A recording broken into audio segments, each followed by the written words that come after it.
महाभारत का बहुत दुखद प्रसंग चीरहरण। अपनी इस विजय को देखकर दुर्योधन उन्मत्त हो उठा और विदुर से बोला, द्रौपदी अब हमारी दासी है, आप उसे तत्काल यहाँ ले आएं। नीच दुर्योधन के वचन सुनकर विदुर तिलमिलाकर बोले, दुष्ट, धर्मराज युधिष्ठिर की पत्नी दासी बने? ऐसा कभी संभव नहीं हो सकता। ऐसा प्रतीत होता है कि तेरा काल निकट है, इसलिए तेरे मुख से ऐसे वचन निकल रहे हैं। परंतु दुष्ट दुर्योधन ने विदुर की बातों की ओर कुछ भी ध्यान नहीं दिया और द्रौपदी को सभा में लाने के लिए अपनी एक सेवक को भेजा। वह सेवक द्रौपदी के महल में जाकर बोला, महारानी, धर्मराज युधिष्ठिर कौरवों से जुआ खेलते हुए सब कुछ हार गए हैं। वे अपने भाइयों को भी आपके सहित हार चुके हैं। इस कारण दुर्योधन ने तत्काल आपको सभा भवन में बुलवाया है। द्रौपदी ने कहा, सेवक, तुम जाकर सभा भवन में उपस्थित गुरुजनों से पूछो कि ऐसी स्थिति में मुझे क्या करना चाहिए। सेवक ने लौटकर सभा में द्रौपदी के प्रश्न को रख दिया। इस प्रश्न को सुनकर भीष्म, द्रोण आदि वृद्ध एवं गुरुजन सिर झुकाए मौन बैठे रहे। यह देखकर दुर्योधन ने दुशासन को आज्ञा दी, दुशासन, तुम जाकर द्रौपदी को यहाँ ले आओ। दुर्योधन की आज्ञा पाकर दुशासन द्रौपदी के पास पहुंचा और बोला, द्रौपदी, तुम्हें हमारे महाराज दुर्योधन ने जुए में जीत लिया है। मैं उनकी आज्ञा से तुम्हें बुलाने आया हूँ। यह सुनकर द्रौपदी ने धीरे से कहा, दुशासन, मैं रजस्वला हूँ, सभा में जाने योग्य नहीं हूँ, क्योंकि इस समय मेरे शरीर पर एक ही वस्त्र है। दुशासन बोला, तुम रजस्वला हो या वस्त्रहीन, मुझे इससे कोई प्रयोजन नहीं है। तुम्हें महाराज दुर्योधन की आज्ञा का पालन करना ही होगा। उसके वचनों को सुनकर द्रौपदी स्वयं को बचाने के लिए गांधारी के महल की ओर भागने लगी, किंतु दुशासन ने झपट कर उसके घुंघराले केसों को पकड़ लिया और सभा भवन की ओर घसीटने लगा। सभा भवन तक पहुंचते पहुंचते द्रौपदी के सारे केस बिखर गए और उसके आधे शरीर से वस्त्र भी हट गए। अपनी यह दुर्दशा देखकर द्रौपदी ने क्रोध में भरकर उच्च स्वर में कहा, अरे दुष्ट, सभा में बैठे हुए इन प्रतिष्ठित गुरुजनों की लज्जा तो कर। एक अबला नारी के ऊपर यह अत्याचार करते हुए तुझे तनिक भी लज्जा नहीं आती। धिक्कार है तुझ पर। यह सब सुनकर भी दुर्योधन ने द्रौपदी को दासी कहकर संबोधित किया। द्रौपदी पुनः बोली, क्या वयोवृद्ध भीष्म, द्रोण, धृतराष्ट्र, विदुर इस अत्याचार को देख नहीं रहे हैं? कहाँ है मेरे बलवान पति? उनके समक्ष एक गीदड़ मुझे अपमानित कर रहा है। द्रौपदी के वचनों से पांडवों को अत्यंत क्लेश हुआ, किंतु वे मौन भाव से सिर नीचा किए हुए बैठे रहे। द्रौपदी फिर बोली, सभासदों, मैं आपसे पूछना चाहती हूँ कि धर्मराज को मुझे दांव पर लगाने का क्या अधिकार था? द्रौपदी की बात सुनकर विकर्ण उठ कहने लगा, देवी द्रौपदी का कथन सत्य है। युधिष्ठिर को अपने भाई और स्वयं के हार जाने के पश्चात द्रौपदी को दांव पर लगाने का कोई अधिकार नहीं था, क्योंकि वह 5 भाई की पत्नी है, केवल युधिष्ठिर की नहीं। और फिर द्रौपदी की दुर्दशा देखकर विदुर से रहा ना गया।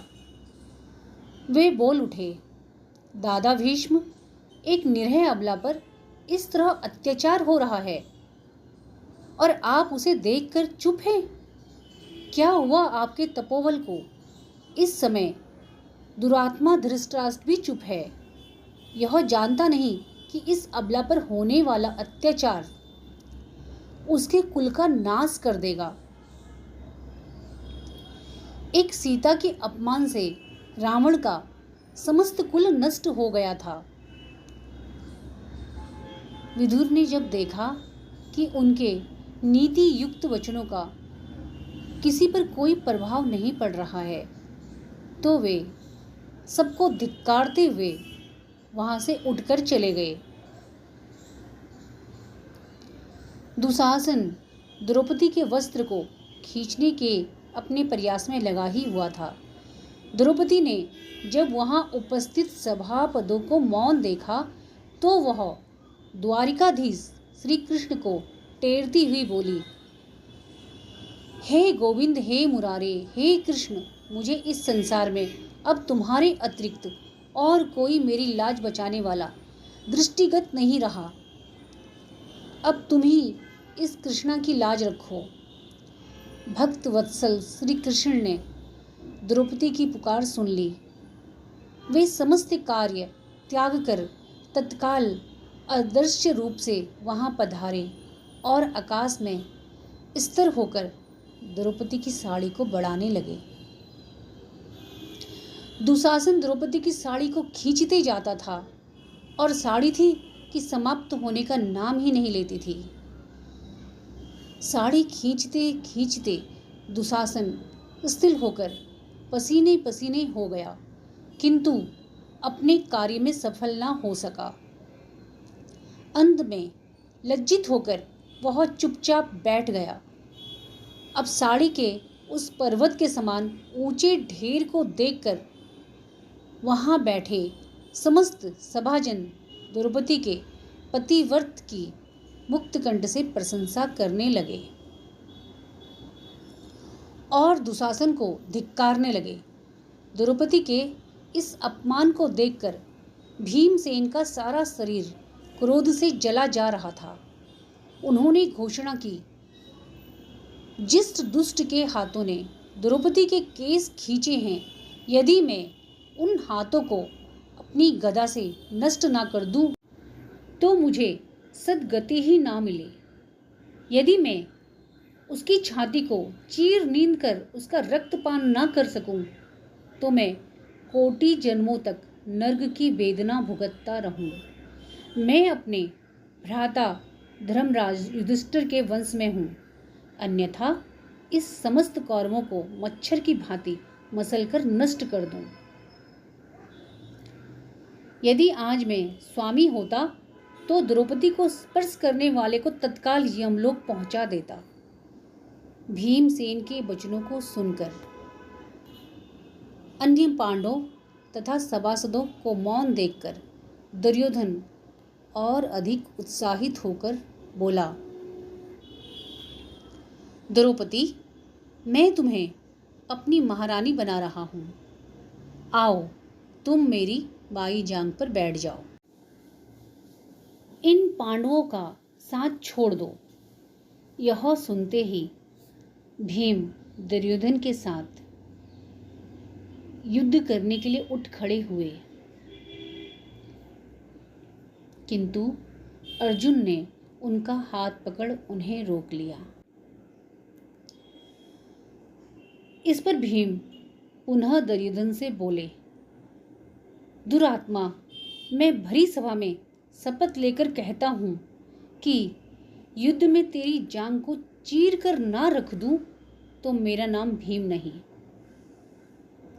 इसी समय सभा में भयंकर अपशकुन होता दिखाई पड़ा। गीदड़ कुत्तों के रुदन से पूरा वातावरण भर उठा। इस उत्पात को देखकर धृतराष्ट्र और अधिक मौन ना रह सके और बोल उठे, दुर्योधन, तू दुर्बुद्धि हो गया है।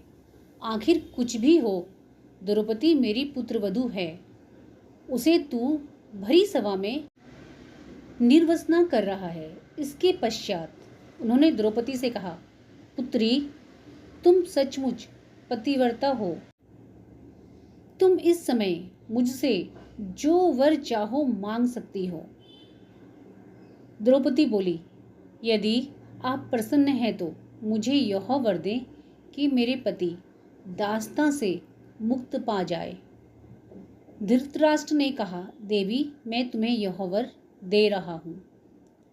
पांडवगण अब दास्तां मुक्त हैं। पुत्री, तुम कुछ और मांगना चाहो तो वह भी मांग लो। इस पर द्रौपदी ने कहा, हे तात, आप मेरे पतियों के दिव्य रथ एवं शस्त्र लौटा दें। लौटा दिए गए। धृतराष्ट्र ने कहा, पुत्री, कुछ और मांगो। इस पर द्रौपदी बोली, बस तात, सतराणी केवल 2 वर ही मांग सकती है। इससे अधिक मांगना लोभ माना जाएगा।